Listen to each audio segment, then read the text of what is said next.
They've got the firepower, they've got the speed. Let's talk Chiefs. Welcome to Good Morning Football. We're presented by Rocket Mortgage by Quicken Loans, live in New York. It's Thursday, August 15th. My name's Kay, Nate Burleson, Kyle Brandt, Peter Schrager, all here. 5 games on the docket tonight, but let's focus and start on those Chiefs. We heard from their tight end. I think you'll be very interested to hear what he had to say. So it's time for the lead block. Lead block. Let's do it to KC. We go. Training camp's been very exciting. Their preseason week 1 was awesome. And we've talked about speed in this offense and what we hope to see from Patrick Mahomes this season. Well, yesterday, Travis Kelce discussed his high hopes for this offense.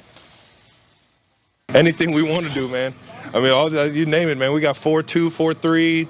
Maybe 4-1. I don't know what Tyreek runs now. Who knows? But we got guys that can absolutely fly all over the field, and speed kills in this game. If you got it, you're in the advantage. I feel like you're not going to find a soundbite that is brimming with confidence like that one out of Travis Kelce. And he's there and he sees it every day. And I'm looking at the smile on your face. My question is, Kyle, can anything stop the speed of this Chiefs offense? I don't know. Doesn't Kelce look so happy? Looks like he's having so much fun. Like he's like, I'm going to be so open this year. I've been talking about this for weeks. I did a little deep dive on the Chiefs receivers 40 time, known as the Legion of Zoom on Twitter. Here they are. Tyreek 4-2, 4-3, Sammy Watkins 4-4-3. We're not sure that's it.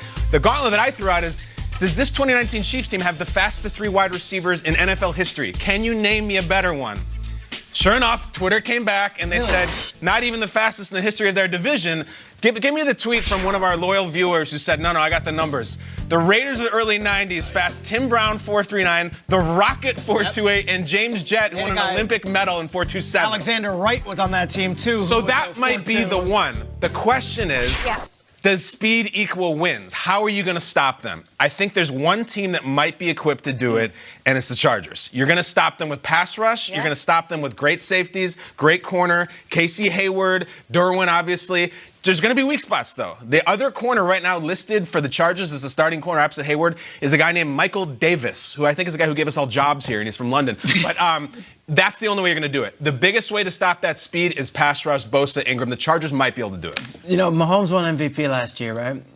MVP to me this year might be a guy named Mitch Holthus. Do you guys know the name Mitch Holthus? Is that Carrot Top? No. He is the voice of the Chiefs radio network. Okay. Do you know how many touchdown calls he is going to be in charge of this season? And how many different weapons and how many different... You know, John Sterling's here in New York, the voice of the Yankees. Anytime a player hits a home run, he's got a single call for that player. There are so many Chiefs skill players on this roster that are going to get action, are going to make plays, that this might be a record-breaking season, and Mitch Holthus might lose his voice. That is how good they are. Peter Holthus has a great call. Kansas City! Does Holthus go like renegotiate his contract and ask for a raise because he has to do more work? He's been working since 1994 doing Chiefs games, and a lot of those Chiefs teams in like the late 90s and early 2000s were good teams, but they would always stumble in the playoffs.